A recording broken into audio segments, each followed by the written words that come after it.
estamos revisando lo que tiene que ver con sistema financiero y puntualmente nos estamos enfocando en lo que es banca, ¿sí? Y el objetivo es poder entender qué es un banco, cuál es el papel que cumple el banco como intermediario financiero, qué importancia tiene para la economía, para luego entrar a sistema financiero y poder comprender cómo, qué papel juega un banco dentro del sistema financiero. Eh, Habíamos comenzado revisando un poco el tema de la historia y habíamos visto este video relacionado con el feriado bancario, uno de los episodios más traumáticos que tienen relación con el sistema financiero para el caso ecuatoriano. Y me interesaba poder distinguir, poder comprender con ustedes, porque ahorita vamos a revisar un poco de normativa, poder entender, poder comprender qué errores se cometieron. Entonces, sí quisiera que todos los que están aquí presentes puedan participar eh, y me cuenten con relación a lo que apreciaron en el video, ¿ya? Voy a pedir ayuda, ya que estamos pocos, y para premiar a los pocos que estamos, ¿ya? No voy a perjudicar al resto, sino que voy a premiar a los que se convocaron hoy día en participar. Así que si tiene su cámara apagada, mejor enciéndala y venga a participar. Eh, Vamos a hacer una pequeña, a tratar de revisar desde el primer minuto hasta el último minuto este video para luego ya entrar en teoría. Pero sí me interesa que comencemos a describir todo lo que pudieron ver en el video. Ahí hay errores que se cometieron y errores que van a ver que de una u otra manera, en cierta medida, fueron corregidos en la actualidad.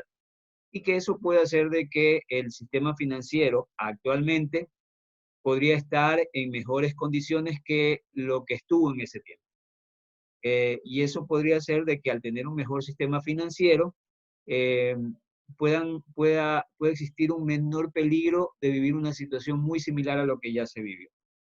Eh, entonces, sí quisiera saber qué fue lo que les llamó la atención, eh, cuál fue la combinación, más o menos en ese orden, ¿no? ¿Cuál fue la combinación, qué cosas se combinaron para que pudiera surgir esta situación que en realidad fue incontrolable? Eh, ¿Qué sugerencias ustedes hubieran dado si hubieran sido en algún momento autoridades de control? ¿En qué se tenía que haber trabajado en función de los errores que se vieron para poder corregir la situación? Entonces, más o menos metiéndonos un poco en la película, tratando de entender qué fue lo que pasó y qué alternativas de solución podríamos haberla. ¿Ya? Muy bien, entonces para comenzar la participación queda abierto el que desea toma la palabra, pero lo que sí les pido es comencemos en orden, desde lo más básico del video hasta ya casi al final. Lo primero, pasando por sucretización, pasando por el tema de endeudamiento, Bretton Woods, eh, eh, todo eso hasta finalmente desembocar en el tema de la crisis. ¿Ya? ¿Quién puede comenzar planteando lo que vio en el video? Perdón, les iba a pedir que alguien me ayudara de secretario. Rosalía, ¿me puedes dar la mano? Sí, ingeniero. Ah, chévere. ¿En qué le ayudo? O sea, las personas que van participando, las vamos anotando para considerar la participación. Es decir, Ya todos los que listo, están ingeniero. aquí tranquilamente pueden ganarse algo más de puntaje si es que en este momento participan comentando el tema del video. ¿Ya? No es obligatorio, Listo. pero sí les recomiendo que participen porque les puede ayudar en el momento de que tengan alguna caída por algún motivo dentro de la materia. ¿Ya? Muy bien, Listo. vamos. Abierto el foro para que puedan presentar y no solamente decir, sino tratar de explicar su punto de vista, tratar de abundar un poco más si lo relacionan con una experiencia, o sea, tratar de dar un poquito más de argumento a lo que presentan. Listo, abierto. Igual tú, Rosalía, si quieres participar, abierto el foro. Bueno, Levanta la manito nada más y quién va a ya, o participar. sea, ya que estoy ahí ya. Bueno, de lo que vi el video, bueno, empecemos que nos empieza a tratar de los sucesos de la presidencia, quienes iban subiendo, iban otorgando, la inestabilidad que tenían, cómo se mezcló mucho la política con la banca cuando no debería ser así. O sea, se supone que están los empresarios privados, la banca privada, ellos deberían estar muy aparte, no deberían ligarse a la política. Entonces, yo la vi así de ese punto de vista, por eso le digo, ya, o sea, cómo muchos políticos recibieron dinero o apoyo para sus elecciones y luego, lógico, luego tuvieron que devolver aquellos favores. Ya, ahí lo veo así, digamos, tuvieron que devolver, lo cual entonces, aquellos favores fue, por ejemplo, como tenemos la sucrecitación, que era el gobierno pagar las deudas de los bancarios. O sea, ellos hacían sus préstamos en dólares y ellos los pagaban en sucre. Ya, a raíz de eso fue que ya el Estado comenzó a tener pérdidas, digámoslo así, pérdidas, porque la diferencia la pagaba el gobierno, lo cual el Estado no tenía dinero, porque en sí tampoco no es que el petróleo, porque en esa época era como que más se mantenía el estado de petróleo, no había tanta liquidez, sería solvencia, liquidez. Y a raíz de ahí es que comienza entonces a venirse la economía. También se lo podría decir que fueron como unos sicarios económicos. Se lo podría determinar así, ¿no? Muy fuerte esa palabra, ¿no? Bueno, sicarios económicos es una denominación que se da a un inestabilizador que ingresa a la economía con la finalidad de poder. Pero es que, bueno, ya en cambio, por ejemplo, miren, ahí también decían, por ejemplo, que digamos que el sueño americano, o sea, que supuestamente nosotros teniendo los ingresos de ellos, íbamos a mejorar, cuál no era, porque no era un sueño, o sea, era literalmente un robo. O sea, se lo puede ver, digo, son palabras que tal vez se podrían comparar. Ya. Ya, porque al final quien iba a salir perjudicado va a ser el pueblo, o sea, la gente obrera. Por ejemplo, cuando ya llegamos a lo que es a la dolarización, por ejemplo, ya un resumen, ¿no? Si yo tenía guardado unos 5.000 millones de sucre, ¿no? Al yo hacer el ahorrador, ¿cuánto me iban a dar? Unos $200. Pero la persona que tenía el préstamo, o sea, los empresarios, los bancarios, si ellos tenían prestado, por ejemplo, unos 10.000 millones de sucre, ellos iban a solamente a cancelar $400. ¿Sí, no? Entonces, lo cual perjudicó radicalmente a la economía ecuatoriana. En sí, si ya estábamos pasando por déficit, porque al final un presidente no duraba, bueno, ahí tenemos Rosalía que duró un año, un día, perdón, tenemos a Yamil Magua que fue derrocado, tenemos a Situ Durán Ballén, teníamos también a Dalat, todos esos golpes, ahí sería gubernamentales, serían esos golpes, ¿cómo serían? Ahí sí ya serían determinados. Claro, los golpes Porque no. al final, o sea, estamos dando, o sea, ya de lo que teníamos la inestabilidad política o gobernante del Ecuador que estaban inestables, que cambiaban, más eso, teníamos la economía baja. Aparte de que tuvimos los fenómenos naturales, por ejemplo, en esa época fue el niño, el niño, ¿no? El niño, lo cual los campesinos en sí ya tenían muchas deudas, o sea, muchas deudas. Aparte de que tenían muchas deudas, aparte de que tuvieron las pérdidas por la dolarización,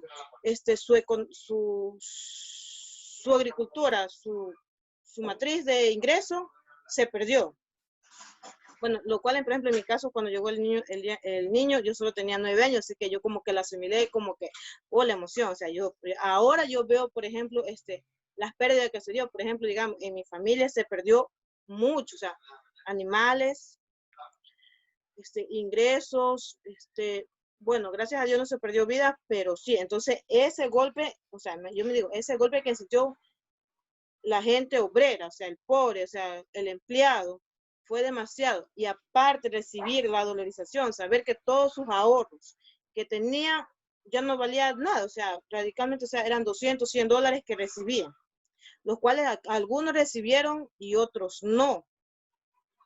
Así les ponía, o sea, por ejemplo, yo en esa época no lo asimilé, porque no digo, tenía como 9, 10 años, pero viendo el video yo me quedé, Dios mío, o sea, mi papá siempre me dice, mija, con 5 sucre yo compraba todo, dice así. Y yo veía personas que salían en el video que decían que tenían 5.000, 10.000 y solo recibían $100, $200 de todos sus ingresos, de toda su vida. Los jubilados mismos que pensaban que iban a tener una estabilidad para vivir sus últimos días ya no la tuvieron. Sin contar que a raíz de ese problema vinieron tantas pérdidas humanas porque la gente salió a la plaza a reclamar, los que salieron a reclamar sus ingresos. Claro, algunos se conformaron, yo le digo así, conformaron porque dijeron el Estado les va a cancelar, lo cual es lógico. En esa época ellos no entendieron que al final era una pérdida para el Estado, porque si ellos recuperaban su dinero, una parte de sus ingresos, de sus ahorros, era el Ecuador el que estaba pagando y el Ecuador no tenía plata. ¿Y qué hizo? Endeudarse con el Fondo Monetario y el Banco Mundial. Sí, Banco Fomentario y Banco, ya. Los cuales desde ahí como quiera ya teníamos una deuda, la aumentaron la deuda. Más o menos yo lo entendí así el video. Bueno, porque igual en esa época yo no conocía, yo vi solo el video. Y entonces se viene a raíz de toda esa parte, sin contar las pérdidas de territorio que tuvimos, porque eso también como que valorizó el Ecuador, sabiendo que Maguac entregó una parte del territorio ecuatoriano. O sea, eso también fue una pérdida económica, porque al final perdimos fue la Amazonía, que sabemos que es uno de donde tenemos más riqueza. Sí, voy bien, ingeniero.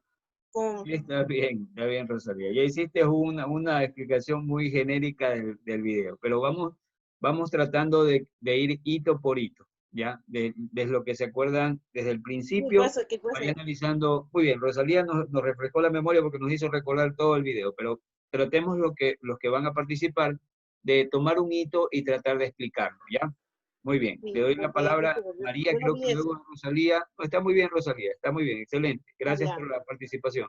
ya, María, ingeniero, gracias, disculpe. María, creo que estabas pidiendo la palabra. Cuéntanos, Sí, María. buenas Toma un tardes. hito y trata de explicarlo. Si es posible, de los más antiguos hasta poder llegar ya a lo que fue el feriado bancario. Hola, buenas tardes. ¿Me escuchan? Te escuchamos bajito, pero sí te escuchamos. Ahí. Bueno, lo que pasa es que estoy usando la PC y no sé si me escuchen bien. Bueno, Estás probando el equipo, ya. Muy bien, vamos, sí, te escuchamos. bueno, empezó del año 1978 más o menos, que fue el nuevo orden económico internacional, que dice que este de aquí estableció normas para que el dinero de los depositantes no lo puedan utilizar. Esto luego pasó de que las empresas, en el año creo que 1979, no recuerdo muy bien, las empresas hicieron préstamos internacionales que hacían los préstamos en dolarización. Entonces, viendo que ya las empresas de aquí no pudieron cancelar en dólares al exterior, el exterior le obligaba, hacía presión al gobierno para que el gobierno pueda cancelar esas deudas. Entonces, como era tanto, o sea, tanto se ve ahí, más o menos lo entendí, que eran amigos también, o sea, tenían alguna parte de relación con las empresas del gobierno, ya que el gobierno se hizo cargo de esa deuda, lo cual me parece que no debió haber sido así. O en tal caso, si el gobierno se hacía cargo de esas deudas, tenía que refinanciar a las empresas, pero haciéndoles cancelar el valor adecuado, que el valor en total, pues no, ya que el gobierno cancelaba en dólares a las empresas del exterior y aquí las empresas pagaban en sucres. Entonces, eso también no, o sea, no, el gobierno se desestabilizó por ese valor, ya que no compensaba el valor en dólares con lo que es el valor en sucres en ese tiempo, ¿ya? Entonces, yo lo que pienso es que la empresa pudo ayudar, sí, perdón, el gobierno pudo ayudar, sí, a esas empresas, pero haciéndoles refinanciado por el valor total, o sea, no debió haber hecho eso. Yo creo que ahí el gobierno tuvo mucha amistad con las empresas de aquí, ya que esas empresas se financiaron, o sea, se beneficiaron de esos pagos, pagaron muy poco al gobierno, entonces el gobierno tuvo que asumir y ahí empezó a aumentar la deuda que nosotros tenemos ahora actualmente, que es imposible hasta el momento poderla cancelar al exterior, pues, ¿no? Luego, bueno, eso fue en el año 1983. Yo aún no nací. Pero bueno, luego dice que pasando los presidentes también hubo una desestabilización del gobierno por la a presidente. También ahí en el año 1984, creo que fue cuando Febres Cordero asumió la presidencia, que realizó, indica, una segunda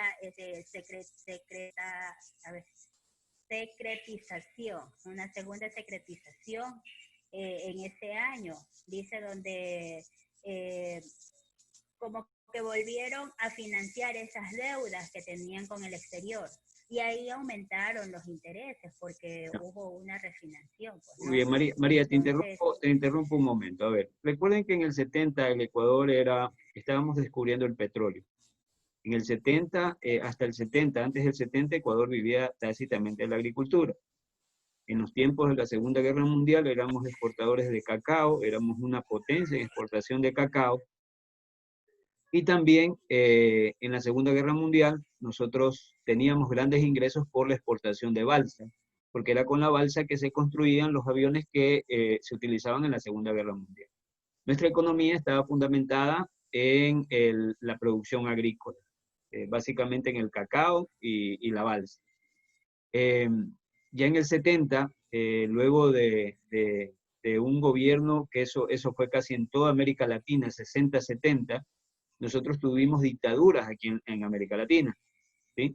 Entonces esas dictaduras que existieron aquí en América Latina, en el Ecuador, estuvieron más o menos por inicio de los 70, 70 y pico, y en esas dictaduras se descubrió el petróleo. Me parece que el 72 o 70 y algo se descubre el petróleo, y Ecuador tácitamente fue como encontrarse con una mina de oro. Comenzó a tener ingresos bastante respetables. Tanto es así que si ustedes estudian un poquito la historia de lo que es el Ecuador, ustedes van a darse cuenta que, por ejemplo, a mí me tocó en algún momento viajar a Brasilia, la capital, bueno, el centro público de Brasil, en realidad donde está toda la parte de la burocracia brasileña. En Brasilia me llamó mucho la atención ver estructuras que fueron construidas en la década de los 70, y hay muchas estructuras que se parecen a las que nosotros tenemos, por ejemplo, en la zona del centro cívico. ¿Ustedes han ido en algún momento al centro cívico? La figurita esa que hay como de un hombre y una mujer en el parque. Eh, la forma de los bloques habitacionales, esos fueron construidos en el tiempo de la dictadura. Me parece que la Ceiba también fue construida en el tiempo de la dictadura. ¿Ya? Todo eso fue construido en el 70. Y me llamó la atención, por ejemplo, que en Brasil, esas estructuras que se ven en Brasilia son muy similares a las que existen aquí en Ecuador. En Brasilia usted ve bloques, es como ir viendo los bloques esos pequeñitos que tenemos de ahí de apartamentos que hay frente al parque forestal, el centro cívico. Allá los ve como mega edificios, ¿ya? Donde opera el sector público. Y parece una biblioteca. Usted parece como cuando entra a una biblioteca, encuentra a un lado, ¿cómo es? Paneles de libros, uno a continuación de otro. Y así usted ve en Brasil. Pero es estructura muy similar, y lo que nos explicaban los que íbamos haciendo el City Tour, de que eso fue estructura también construida más o menos en el tiempo de la década de los 70. Entonces, esa estructura fue la que se tuvo acá. Solo para ponerlos un poquito en contexto con relación a qué fue lo que ocurrió en el Ecuador. Entonces, descubrimos el petróleo y tácitamente nos hicimos ricos. Tanto es así que las grandes ciudades comenzaron a crecer. Guayaquil comenzó a crecer, comenzó a haber mejor infraestructura, y desde ahí comienza el problema de que al crecer estas ciudades grandes y al haber oportunidades porque había dinero en estas ciudades, la gente en el campo comienza a dejarlo y comienza a migrar hacia la ciudad. Entonces ustedes a partir del 70, 80, ustedes pueden ver que ya en ciudades grandes como Guayaquil se comienzan a generar los cinturones de pobreza, donde se sentaba la gente que venía generalmente del campo, que migraba a la ciudad con la expectativa de poder tener mejores ingresos, porque en ese momento había dinero, ¿sí? Con el tema de la dictadura, luego ya regresa la democracia. Me parece que Roldós, si no me equivoco, no me sé mucho la historia, me disculparán, pero me parece que Roldós fue uno de los primeros presidentes luego del tema de dictadura. Si no me equivoco, si me equivoco me disculpan, pero ya con Roldós un presidente que tenía una línea socialista, que despuntaba como un gran presidente para el Ecuador, finalmente, aparentemente, termina muriendo en un accidente aviatorio, y ese accidente aparentemente fue algo que fue, orquestado y fue con el tiempo, hay la teoría de que eso fue parte de un atentado, como resultado de algo que en Latinoamérica se conocía como el plan Cóndor, que lo que precisamente trataba este plan es de acabar con esa línea de izquierda que en ese momento estaba surgiendo, y aquellos mandatarios y figuras representativas que de una u otra manera se orientaban más hacia el lado de la izquierda. En ese tiempo también comienza a cocinarse en los Estados Unidos las líneas neoliberales, ¿sí? Las líneas neoliberales que luego en el 90 tienen gran apogeo aquí en Latinoamérica. Y es donde entran, o donde ustedes pudieron ver que se ven eventos como las privatizaciones, como el tema de cobrar por los servicios que se daban, ya el tema del endeudamiento, y tácitamente con este tema neoliberal llegaron recursos, en teoría llegaban recursos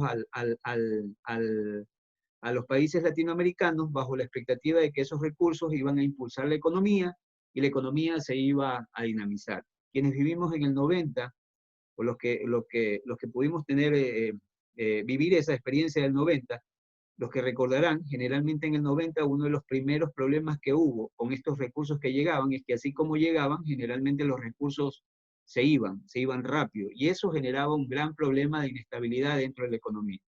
Eso llevó que, por ejemplo, quebraran bolsas de valores como la argentina, como la mexicana.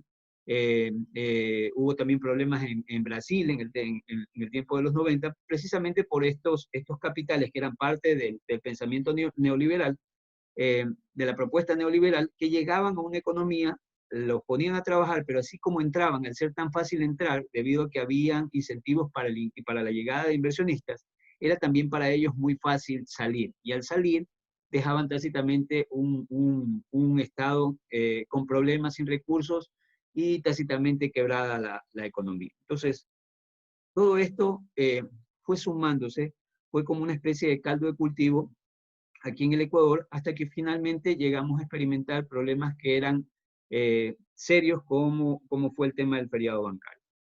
Un evento que llama la atención, o mejor dicho, lo que llama la atención dentro de todos estos procesos, es que generalmente se puede ver, por lo menos así yo lo identifico, que siempre hay grupos de poder que están tratando de tomar el control dentro del Estado, con la finalidad de sacar un provecho.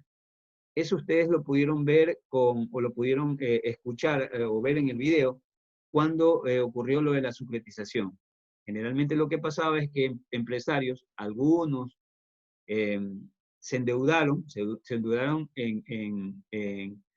en dólares, y lo que sucedió es que esas deudas finalmente no podían pagarlas. Eran deudas que en algunos casos se destinaban para simplemente, decían en el video, compra de yates, compras de departamentos. No era para nada productivo, sino que esas deudas las tenían porque eran empresarios, y finalmente presionaron tanto conjuntamente con quienes eran los que colocaban ese dinero aquí para recuperarlo, de tal manera que el Estado terminó absorbiendo todas estas deudas.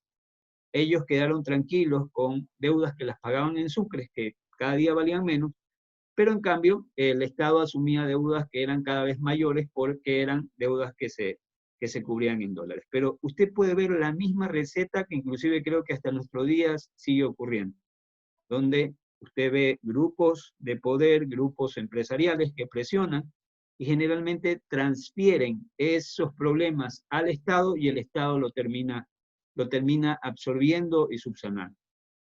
Algo parecido a la sucretización ocurrió en el feriado bancario. Bancos que eran mal administrados, bancos que tenían cuentas infladas, bancos que no eran bien manejados, bancos que estaban siendo manejados de manera irresponsable, con negocios que no eran reales, quebraron, y finalmente todo eso lo trasladaron al Estado y el Estado terminó siendo responsable de todas, pagando todas estas deudas. Esa película del feriado bancario, por más que se ha querido cerrar, todavía hasta la actualidad existen secuelas del tema del feriado bancario, sean por bienes que no se han rematado, dinero que no se ha recuperado, juicios que todavía están pendientes, ¿ya? Pero esa película todavía no se ha cerrado completamente aquí en la nación. Entonces, se vieron estas cosas así de manera general, pero para mí, por lo menos en lo personal, lo que me llama mucho la atención es el tema de la securitización como un primer hito, donde la securitización es, repito, si por algún motivo se le pregunta en el examen qué implica la securitización, era un proceso donde los empresarios básicamente licuaron sus deudas, entregaron deudas que habían adquirido en dólares para que el Estado las cubriera y ellos las pagaban en su. ¿Esto a qué se debió? Obviamente se debió a que eran recursos que llegaban por el pensamiento neoliberal. En ese momento tenían acogida las ideas neoliberales en el Ecuador, y una de esas ideas que implicaba el neoliberalismo era la libre movilidad de los capitales en el mundo. Entonces, esos capitales llegaron, estuvieron aquí, se entregaron a manera de crédito, luego no se pudieron pagar, y lo que sucedía es que esos capitales querían irse. Entonces, al estar aquí y no poderse ir, esos capitales o los dueños de esos capitales presionaron al Estado para que el Estado terminara absorbiendo estas deudas que en algunos casos de manera irresponsable adquirieron los empresarios. Y eso finalmente terminó siendo un costo que se traslada al Estado, ¿sí? Luego de eso, Febres Cordero también hizo algo similar, en menor escala, pero algo similar. Y luego el gran evento que nosotros tenemos, que es el tema del feriado bancario, ¿sí? Muy bien, vamos entrando a lo que es la carne dentro de todo este plato, el feriado bancario. ¿Qué cosas motivaron el surgimiento del feriado bancario? ¿Qué fue lo que vieron? ¿Qué errores cometimos? Si analizamos la historia y ahorita nos dijeran que pudiéramos corregir el tema, ¿qué cosas deberíamos ver como errores que cometimos? ¿Qué les llamó la atención al ver el video como errores que cometimos para llegar al proceso de feriado bancario? Recuerden que esto no fue de la noche a la mañana. Esto fue algo que se vino cocinando con tiempo, hasta llegar al evento del congelamiento de fondos. ¿Qué errores se pudieron ver? Uno de los errores es que los mismos accionistas podían realizar préstamos en los bancos. Entonces, habían empresas relacionadas, ¿verdad? Ellos mismos se prestaban, entonces ya no querían pagar. A veces empresas fantasmas, ahí decía que empresas fantasmas hacían los préstamos y ya cuando querían cobrar, ya no había quien cobrarle porque era todo falso. Yo eso veo que fue un error. Ya, María, un paréntesis ahí. ¿Ustedes sí comprenden este tema de las empresas relacionadas? ¿Todos comprenden a qué nos referimos? ¿Sí lo comprenden? Ya, imagínense que yo era dueño de un banco y tenía a mi jardinero, ¿ya? Yo creaba la figura de una empresa, lo ponía a mi jardinero como el gerente de la empresa y él funcionaba como una especie de testaferro. Yo le daba su billetito, él vivía contento, aparentemente no había ningún problema, pero el dueño era el que manejaba toda esta empresa, ¿no? Aunque ustedes no lo crean, a mí me tocó ver la experiencia de gente que decía, jardineros así, choferes, a veces hasta secretarias, que llegaban y decían, pero ¿cómo puede ser posible que yo tenga tremenda deuda cuando yo no he visto, yo nunca he manejado nada de este dinero? Simplemente serví en ese momento, fue porque mi patrón me dijo que sí le podía ayudar figurando como gerente de esta empresa. Entonces, gente que todavía acarrea deudas y deudas y deudas por esta situación, que en su momento lo utilizaban como un representante que en realidad no era el dueño, pero que representaba en ese momento, pero en esa empresa que se creaba de manera ficticia, se movían recursos, se compraban activos, se compraban a mayor precio. Por ejemplo, compraban un edificio en unos ¿qué serán? Unos $10.000, y ese edificio se lo vendía a la otra empresa, pero ya no lo vendía en 10.000, sino que lo vendía a la final en 50.000. Y hacía como que el edificio costaba más, y eso finalmente lo adquiría la empresa, y lo que sucedía es que en ese juego, en ese movimiento, se creaban estructuras que no eran reales, estructuras que eran ficticias. O sea, finalmente los activos de estas empresas no valían lo que realmente valían, pero cuando el Estado las tomó esas contabilidades infladas, que simplemente lo que hicieron fue que el Estado cogiera cosas que no tenían el valor y que al momento de quererlos vender simplemente les resultó o imposible o no recuperaban el dinero que en teoría realmente eso valía. Parece mentira, pero esto no fue algo que sucedió aquí solamente en Ecuador. Yo les recomiendo, véanse, inclusive les va a servir, no sé si ya hayan visto eh, algún tema de estrategia, véanse el caso Enron. ¿Han visto algún momento lo de la empresa Enron? Ya. Estos principios de doble contabilidad, de falsa contabilidad, de empresas relacionadas, fue un problema que se vivió mucho en los 90. Y eso es lo que detona el surgimiento de un concepto que actualmente se maneja en temas de empresa, que se denomina el gobierno corporativo, ¿ya? Donde lo que sucedía es que el gobierno corporativo, una de las principales cosas que tiene como bondad, es que anteriormente los mismos dueños eran los que manejaban la empresa.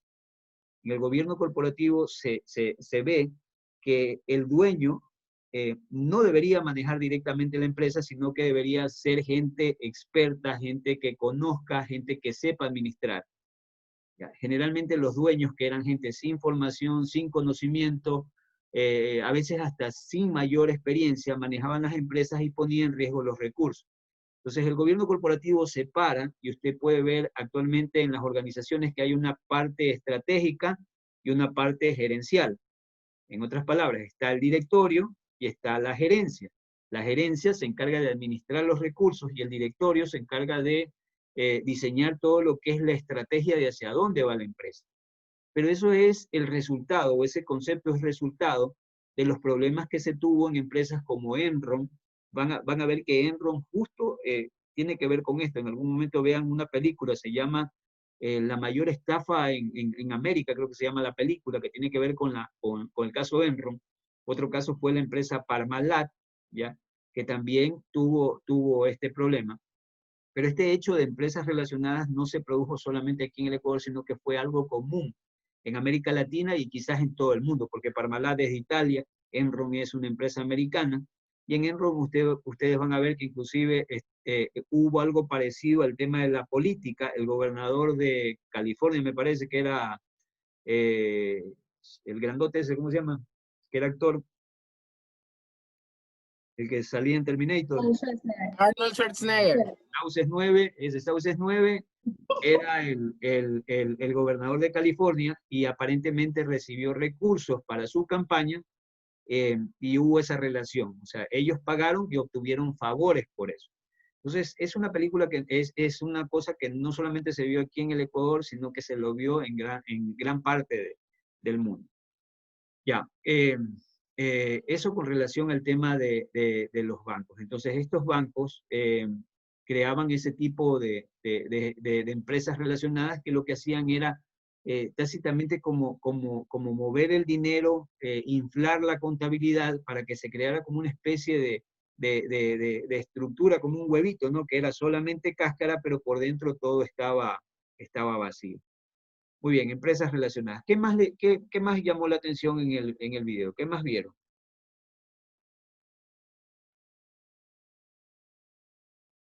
Los personajes, ¿no le llamó la atención ciertos personajes? Sí, por ejemplo, digamos, tenemos, por ejemplo, que aún en la actualidad lo vemos al gerente o propietario del Banco de Guayaquil. Por ejemplo, también me llamó la atención que decían que el expresidente Yamima Wab trabajaba en un banco, de profesor, por ejemplo, en Estados Unidos, en una de las mejores universidades. Entonces, como que yo pero no debería ser juzgado así, ya sé, ¿por qué no debería ser juzgado? Los Y gringos, está dando clases, o sea, los gringos no son tontos. O sea, los gringos se llevan esos casos que exacto, son entonces ejemplos, ahí, ya. porque los gringos les enseñan es, o sea, él lo que va a contar es qué es lo que no tienes que hacer para quebrar un país. Perdón, qué es lo que tienes que hacer para quebrar un país. ¿Ya? De esa manera aprenden ellos. Entonces, con un estudio de caso, tengo un presidente que quebró un país, quebró una nación, que llevó, hizo un desastre Entonces tremendo, me queda, y de eso aprendo. y, y así, por ejemplo, también ¿Sí me escuchan, chicos? No los escucho a ustedes. ¿Sí me ahora que escuchan? él está haciendo su arresto domiciliario en casa. ¿Sí me escucha? Yo me quedo, pero no deberían ser juzgados. O sea, y así vemos, y así transcurre que la mayoría de los dueños propietarios están tranquilos, no tienen problemas, no son juzgados, tienen su propiedad. Cuando cuando llegó la dolarización, quienes fueron que impulsaron la dolarización fuimos nosotros mismos, porque ahí se ve entre 1980, la gente viajaba o emigraba a Estados Unidos y era un 20% que emigraba, cuando ya, por ejemplo, para el 2000, 2010 era casi un 70% que emigraba y la remesa de ellos era quien impulsaba la economía aquí, no era ni siquiera el Estado. Entonces, como que, o sea, yo me quedo, pero ¿por qué nosotros, o sea, ya me pensé, ¿por qué nosotros los ecuatorianos no nos damos cuenta que somos nosotros que levantamos al pueblo, no los gobiernos? Y lo cual está hoy en día lo mismo. Por ejemplo, estamos en el caso de la pandemia y la mayoría siempre dice que el Estado me dé, que el Estado me dé, que el Estado me dé.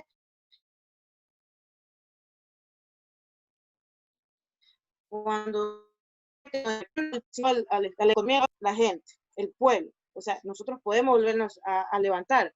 Yo se me queda, imagínense, ahí salía, por ejemplo, también la entrevista de una trabajadora social que decía que eran 11 casas que limpiaba, por ejemplo, en España para poder sobrevivir, lo cual ella se decía que ahora que ya estaba más estable, deseaba regresar a su pueblo, o sea, al Ecuador, porque ya había, tenía ingresos, o sea, ya sabía, entendía otra metodología de ahorro.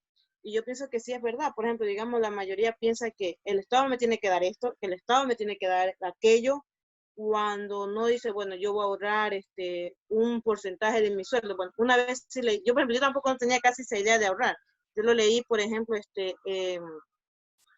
lo leí en un libro, que, a ver, El hombre más rico de Babilonia, ahí se decía que nosotros teníamos esa mala costumbre, o sea, debemos aprender a ahorrar. Bueno, ese es otro tema.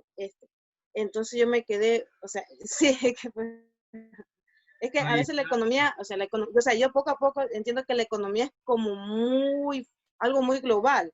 Y entonces la mayoría se queda como que no, la economía solo me sirve para tener dinero, se acabó. O sea, cuando no es solamente eso, o sea, la economía influye mucho la historia, nuestro pasado, nuestros errores. Claro. Por ejemplo, imagínense, Es un moldear. tenemos la inmigración, o sea, el porcentaje que salió.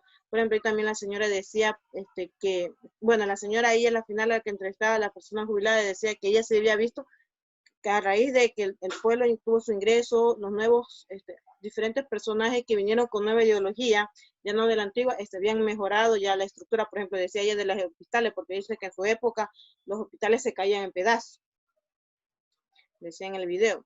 Yo digo, bueno, puede que sí sea verdad, por ejemplo, sí ha habido en lados positivos. Yo me acuerdo, por ejemplo, que cuando mi papá tenía el seguro, el IES, jamás yo me pude hacer atender, cosa que hoy en día mis hijas sí se pueden atender con el seguro. O sea, sí hemos tenido cambios positivos, hemos tenido mejoras, pero si no nos educamos, por ejemplo, justo yo, digamos, me quedé con la curiosidad, digamos, del feriado bancario, yo fui y pregunté a mis tíos que vieron esa época, y lo único me decía, ni me quiero recordar de eso, así me decían, porque igual a veces porque no es lo mismo buscar la información aquí, a veces también hay que buscar de personas que la han vivido, y no me querían decir, solo me decían, perdí esto, perdí lo de aquello, perdí todo, y así me decían, así me daban la respuesta. Y yo me le Mire, decía, ¿y usted cree que el está tema, volviendo a pasarlo ahora? Yo le preguntaba así, ¿usted cree que está pasando ahora? Me dice, ay, sobrina, creo que sí, así me decían. No me daban como que yo me quedaba, mire, digo, pero si son lo mismo de siempre. el tema del feriado bancario es una situación muy traumática para las generaciones antiguas. Tanto es así de que eso ha hecho de que la mayoría de gente que tiene sus añitos no prefiera tener el dinero a veces en el banco, sino que prefiere tenerlo en custodia propia. En su casa, Y es el sí, eso sí me resultado de acuerdo. la experiencia traumática que se vivió. ¿ya? Puede ser el resultado, a pesar de que actualmente el sistema financiero es mucho más sano, es mucho más estable, tiene mejor normativa y está mejor controlado que lo que ocurría en ese En tiempo. esa época, ¿verdad? Claro, Claro. por ejemplo, yo me imagino que si hubieran tenido las mismas barreras que hay hoy en día, los bancos de esa época no hubieran perdido, no hubiera habido tantos bancos, digámoslo así, piratas, digámoslo así, o sea, que no tenía, ¿cómo es a ver, empresas fantasmas? El Porque al problema, final hoy día tenemos barreras que protegen tanto a las compañías como los negocios que se hacen. Claro que sí es verdad que todavía hay ese vínculo, pero ya no es tan fuerte como en esa época. miren, el problema cuando, ahí viene la importancia de por qué las instituciones de control tienen que ser organismos netamente técnicos.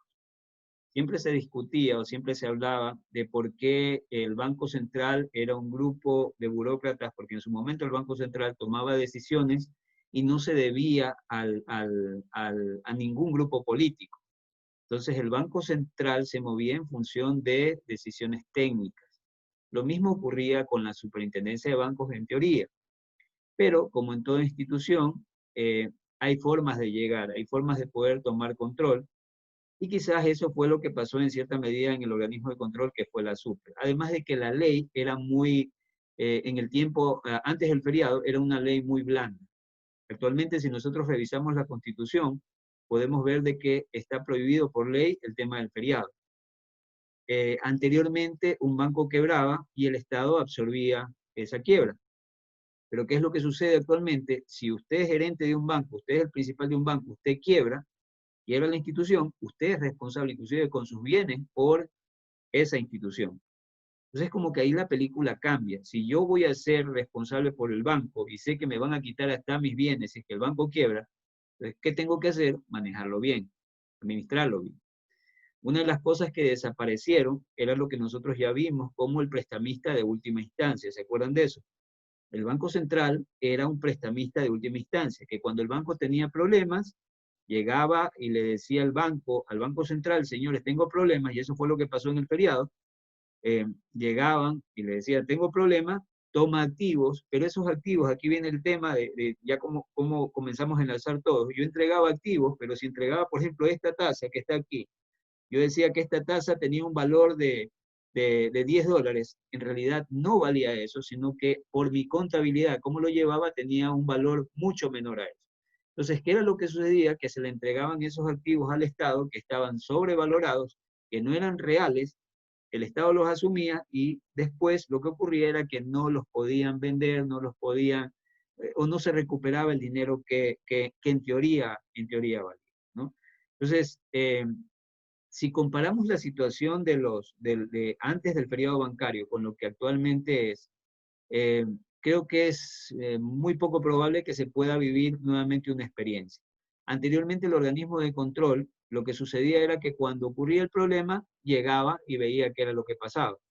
Actualmente hay la responsabilidad del organismo de control que tiene que hacer procesos continuos de monitoreo de las instituciones, y por eso yo les contaba, cuando generalmente una institución tiene problemas, entra, es como un enfermo, entra un equipo, está dentro de la institución, comienza a ver, comienza a recomendar medidas para que se pueda estabilizar.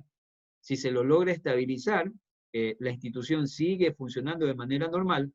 Si no se lo logra estabilizar, generalmente lo que se hace es que se le dice a la gente para que la institución entre en un proceso de liquidación por propia voluntad, para que haya un cierre ordenado de esa institución y no se produzca el cierre de la noche a la mañana, ¿ya? Últimamente han habido cierres de instituciones, más que nada financieras, uno que otro banco se han cerrado, pero estos cierres han sido de manera ordenada, de manera técnica, no como que de hoy día, de la noche a la mañana, bajo la cortina y ya no atendí, sino que son procesos que han venido acompañados por el organismo de control. Que tiene sentido porque, como les digo, eso implica un proceso más ordenado. Hay un acompañamiento, hay un monitoreo, pero a pesar de todo el sistema no es infalible y el Estado actualmente, eso sí, lo que preocupa es que el Estado no tiene muchos recursos para poder controlar estas instituciones y ese sí podría ser un problema. Pero ha cambiado mucho desde antes de la dolarización hasta la situación actual. Antes del periodo bancario hasta la situación actual. Ha cambiado. Yo creo que la normativa ayuda mucho, los bancos son más sólidos, hay mejores procesos, hay mayor control, ¿ya? Y la ley establece mayor responsabilidad en quienes manejan estos bancos. Entonces, eso puede haber cambiado de ese tiempo para acá. ¿Ustedes vieron lo que hizo León ahí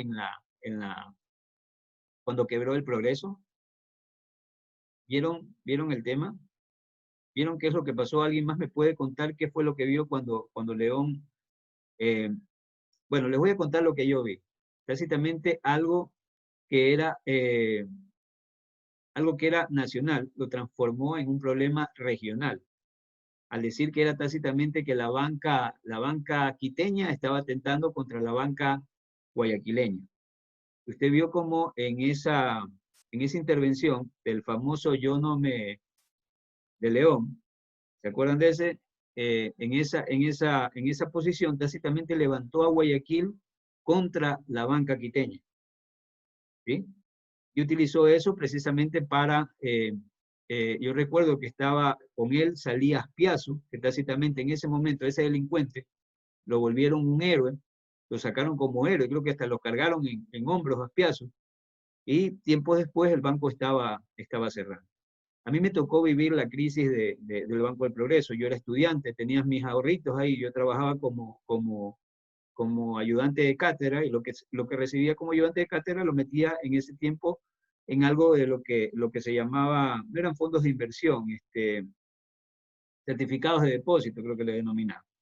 Entonces, en esos certificados de depósito que yo colocaba, era tan bonito porque tú ponías el dinero ahí y te representaba, porque te daba intereses, te daba intereses, te daba intereses, y eso era como que te dormía y no te permitía ver lo que realmente se estaba gestando. O sea, uno vivía, igual que las viejitas que estaban hablando en el video, uno vivía tranquilo con los intereses, porque te pagaban bien. Además de que si tú ibas al banco, te recibían con café, habían meseros, era como entrar a un club, además de que entrabas en el Banco del Progreso. Yo recuerdo, eran instalaciones lujosísimas. Cuando inauguraron el edificio de acá, el que queda en la Orellana, era como entrar a un hotel.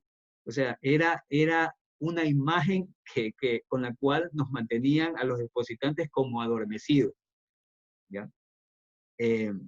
Entonces, a mí me tocó vivir esa etapa traumática. Yo recuerdo que este tipo, o sea, con todo esto que hizo León, con la salida de Aspiazu, yo recuerdo que Aspiazu salió a decir, luego de todo este chiste con León, Aspiazu salió a decir, el banco es seguro. Debemos demostrarle a la gente que el banco es seguro, así que llamo a los depositantes para que metan recursos para poder demostrarle que el banco es seguro. ¿Y qué cree que hicimos los jetones de los depositantes? Fuimos como ovejitas al matadero y colocamos más dinero dentro del banco. Y creo que a las 2 semanas o 3 semanas el banco terminó quebrando, ¿sí? De la noche a la mañana, bueno, yo era joven, yo no le veía todo, yo no dimensionaba todavía el problema. Yo recuerdo que se paralizó casi todo el Ecuador, no entendía todavía el problema, pero había gente que tenía su jubilación, gente que tenía lo único que poseía, todos los recursos que poseía los tenía metidos en estos bancos, que finalmente nunca devolvieron.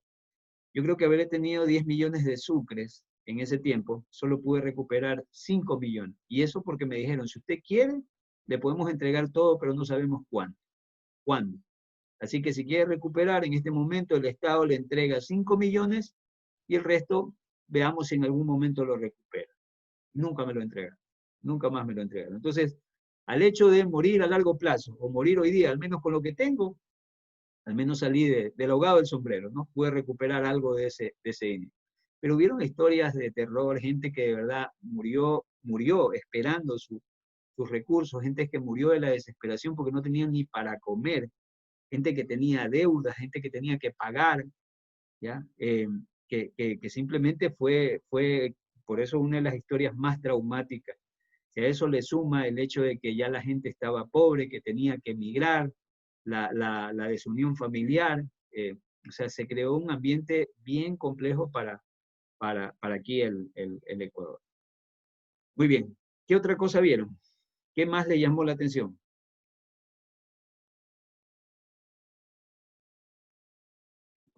¿Qué más pudieron ver de ese video? Bueno, profe, no sé si ahorita sí ya puedo hablar con... Mira, ha actuado María, ha actuado Rosalía. ¿Quién más actuó? Bueno, ahora va Samuel. Vamos, Samuel. Algo que me llama la atención también es el plan B que tenía esta gente, ¿no? Pues como ya sabía la embarrada que había hecho, ya estaba también pidiendo asilo también, ¿no? Como lo que pasó con Bucarán, que se fue para Panamá, Dajit cogió para Costa Rica, Maguay de la misma manera. Y más que todo, cuando Dajit está como al segundo al mando, como que ya esta cuestión de que los bancos se alborotan y empiezan a haber mucha constitución de bancos. Incluso en el video dice que se crean 100 bancos en el Ecuador. Imagínense, 100 bancos peleándose por toda la ciudadanía para que sean sus clientes. Es una cantidad enorme, pues, ¿no? Ahorita los más fuertes, se podemos decir que son desde 6 a 10. Buenas noches. Y buenas noches. Me toca trabajar a esta hora, profesor. Perfecto, maestro. Bueno, chicos, hasta este momento estoy. Le pido mil disculpas, maestro. Está emocionante la conversación. Nada, no se Muy preocupe. bien, chicos. Nos vemos la próxima clase, ¿de acuerdo? Gracias. Guárdame el dato. Gracias, buenas noches. Gracias. Ya.